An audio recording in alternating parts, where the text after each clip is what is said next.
በሕይወታችሁ ከልባችሁ ያመናችሁት ሁሉን ነገር የሰጣችሁ ሰው ድንገት አሳልፎ ሰጥቷችሁ ወይም ክፉኛ ጎድቷችሁ ያውቃል? ያኔ በውስጣችሁ የሚፈጠረው የልብ ስብራት ለምን እኔ ፈጣሪስ ይህን ግፍ እያየ ለምን ዝም ይላል የሚል ከባድ ጥያቄ እንድትጠይቁ አድርጓችሁ ይሆናል። ነገር ግን ዛሬ አንድ ትልቅ ምስጢር ልነግራችሁ ነው። እናንተን የጎዱ ልባችሁን የሰበሩ እና በእንባ ያጠመቋችሁ ሰዎች ያደረጉት ግፍ ዝም ብሎ የሚቀር አይምሰላችሁ። ፈጽሞ እግዚአብሔር ማንም በማያስበው እጅግ አስገራሚ በሆነ መንገድ እንዴት ፍትህን እንደሚሰጣችሁ እና ያፈሰሳችሁትን እንባ ወደ ታላቅ ክብር እንዴት እንደሚቀይረው አሁን አሳያችኋለሁ። በተለይም መሃል ላይ የምነግራችሁ የመለኮታዊ ፍትህ ሕግ አላግባብ ቂም ይዛችሁ ለምትሰቃዩ ሰዎች ትልቁን የሰላም በር የሚከፍት ነው። በጥሞና ተከታተሉኝ። ስነ ልቦናው እንደሚነግረን አንድ ሰው በቅርብ ወዳጁ ወይም በሚወደው ሰው ሲከዳ በአእምሮ ውስጥ የሚፈጠረው የህመም ስሜት አካላዊ ቁስል ከሚያመጣው ህመም ጋር እኩል ነው። በዚህ ሰዓት የመጀመሪያው የሰው ልጅ ተፈጥሯዊ ምላሽ መበቀል ነው። እሱ እንዳስለቀሰኝ እኔም ላስለቅሰው፣ እሷ እንደጎዳችኝ እኔም ልጉዳት የሚል የቁጣ እሳት በውስጣችን ይነዳል። ነገር ግን የኦርቶዶክስ ተዋሕዶ ቤተክርስቲያን አባቶቻችንና መምህራኖቻችን አንድ ከባድ መንፈሳዊ እውነት ያስተምሩናል። ቂም መያዝና መበቀል መርዝ ጠጥቶ ሌላው ሰው እንዲሞት እንደመጠበቅ ነው ይሉናል። እናንተ ስትበሳጩ፣ እንቅልፍ ስታጡ፣ በቁጣ ስትቃጠሉ ያ የጎዳችሁ ሰው ግን የራሱን ኑሮ እየኖረ ነው። ታዲያ መፍትሄው ምንድን ነው? ዝም ብሎ መበደል አይደለም። መፍትሄው ትልቁንና ፍጹሙን ዳኛ እግዚአብሔርን ሥራውን እንዲሠራ መፍቀድ ነው። ሐዋርያው ቅዱስ ጳውሎስ ወደ ሮሜ ሰዎች በላከው መልእክቱ ምዕራፍ 12 ቁጥር 19 ላይ ተወዳጆች ሆይ ራሳችሁ አትበቀሉ፣ ለቁጣው ፈንታ ስጡ እንጂ በቀል የኔ ነው፣ እኔ ብድራቱን እመልሳለሁ ይላል ጌታ ብሎናል።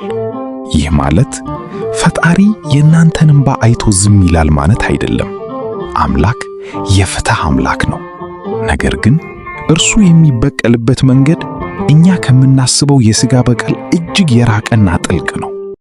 የእግዚአብሔር በቀል ሰውን ማጥፋት ሳይሆን የሠራውን ስህተት አሳይቶ ለንስሐ ማብቃት፣ ካልሆነም በዘራው መከር የጥፋቱን ፍሬ እንዲበላ ማድረግ ነው። እስኪ ይህንን እውነት የሚያሳይ አንድ እውነተኛ ታሪክ ላካፍላችሁ። አንዲት እህት ነበረች።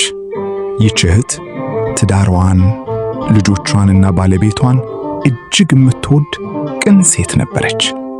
ነገር ግን ባለቤቷ ከሌላ ሴት ጋር በመሆን ያለምንም ርኅራኄ ትቷት ሄደ። ንብረቷን ሁሉ ወስዶ ልጆቿን ይዛ ባዶ ቤት ውስጥ ቀረች። ልቧ በሐዘን ተሰበረ። ሌሊቱን ሙሉ ታለቅስ ነበር። መጀመሪያ ላይ እሱን ለመበቀል ስሙን ለማጥፋትና ለማጥቃት አስባ ነበር። ነገር ግን አንድ መንፈሳዊ አባት ልጄ ሆይ እንባሽን ለፈጣሪ ስጪ እንጂ ቂም ይዘሽ የልጆችሽንና የራስሽን ሕይወት አታበላሺ፣ ፍርዱን ለሰማዩ ዳኛ ተዩ አሏት። ይቺም እህት እያለቀሰች ነገር ግን ያንን ሰው ይቅር ብላ ሕይወቷን ቀጠለች። ከዓመታት በኋላ ምን ተፈጠረ?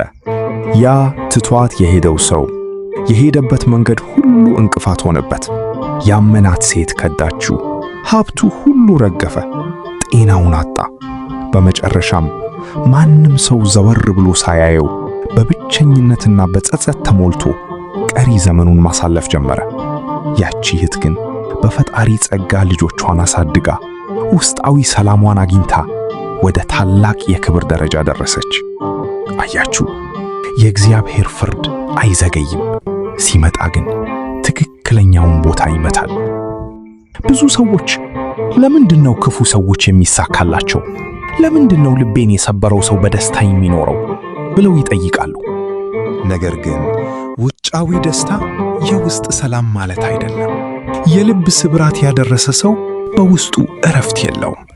መጽሐፍ ቅዱስ በገላትያ ምዕራፍ 6 ቁጥር 7 ላይ አትሳሳቱ፣ እግዚአብሔር አይዘበትበትም፣ ሰው የሚዘራውን ሁሉ ያንኑ ደግሞ ያጭዳልና ይላል። ዛሬ በእናንተ ላይ የዘሩትን ክፋት፣ የዘሩትን ክህደት እና የዘሩትን የልብ ስብራት ነገ በራሳቸው አሊያም ከነሱ አልፎ በትውልዳቸው ላይ ማጨዳቸው አይቀርም። ይህ የእግዚአብሔር የማይለወጥ ሕግ ነው። ስለዚህ የሌላውን ሰው ውድቀት አትመኙ። እናንተ በንጽህናችሁ፣ በፍቅራችሁ እና በይቅርታችሁ ጽኑ። ተስፋችሁ ከዚህኛውም ዓለም ከፍ ያለ ነውና። እዚህ ጋር ግን ሁላችንም ልናስተውለው የሚገባ አንድ እጅግ ከባድ ማስጠንቀቂያ አለ። ዛሬ ተበድለናል፣ ተጎድተናል ብለን ነገኛ በሌላው ሰው ላይ ተመሳሳይ በደል እንዳንፈጽም እጅግ መጠንቀቅ አለብን። በስነ ልቦናው ዓለም የተጎዱ ሰዎች ሌላውን ይጎዳሉ። hurt people የሚል አባባል አለ። ልባችሁ ስለተሰበረ ከእንግዲህ ማንንም አላምንም፣ እኔም ጨካኝ ሆናለሁ ብላችሁ ንጹሕ የሆነውን ሌላ ሰው የምትጎዱ ከሆነ ያ የእግዚአብሔር ፍርድ በእናንተም ላይ እንዲመጣ በራችሁን መክፈት ነው።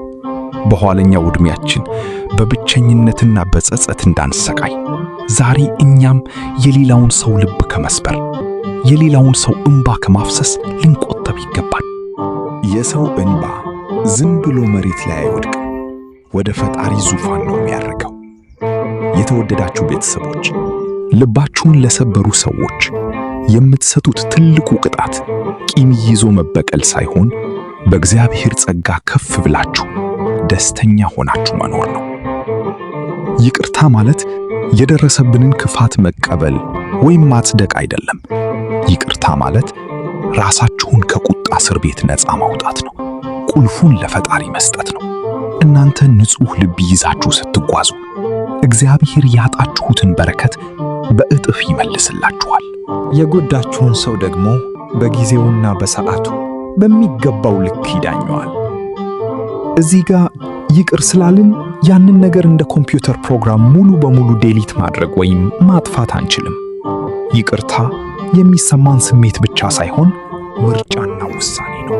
ይቅርታ ካልን በኋላ ያ ነገር አልፎ አልፎ ወደ አእምሮአችን ቢመጣም እንኳ እኛ ግን ይቅር ለማለት ወስነናል። ስለዚህ ዛሬ ያላችሁበት ሐዘን፣ የተከዳችሁበት ሕመም እና የፈሰሰው እንባ መጨረሻችሁ አይደለም። አምላክ እንባውን በጽዋው ሰብስቦ ይዞታል። ፍትህን ለእርሱ ተውለት። አንተ ግን በይቅርታ በፍቅር እና በተስፋ ሕይወትህን ቀጥል። አቤቱ የፍትህና የምሕረት አምላክ እግዚአብሔር ሆይ ልባችንን በሰበሩ ባስለቀሱንና በጎዱን ሰዎች ላይ ቂም ከመያዝና ከመበቀል አንተ ጠብቀን። የደረሰብንን በደልና ግፍ ላንተ ሰጥተናልና አንተ በቅዱስ ፍርድህ ዳኘን። በቁጣ ፈንታ ሰላምን፣ በሐዘን ፈንታ ደስታን በልባችን ሙላ። እኛም በሌሎች ላይ ክፉ ከማድረግ የሰውን ልብ ከመስበርና እንባ ከማፍሰስ እንድንቆጠብ ማስተዋሉን አድለን። የተሰበረውን ልባችንን ጠግነ ቀሪ ዘመናችንን በበረከትና በክብር እንድንኖር ቸርነትህ ይርዳን። አሜን። ምስጋና ይሁን አንድ አምላክ ለሚሆን ለአብ ለወልድ ለመንፈስ ቅዱስ ዛሬም ዘወትርም ለዘለዓለሙ አሜን።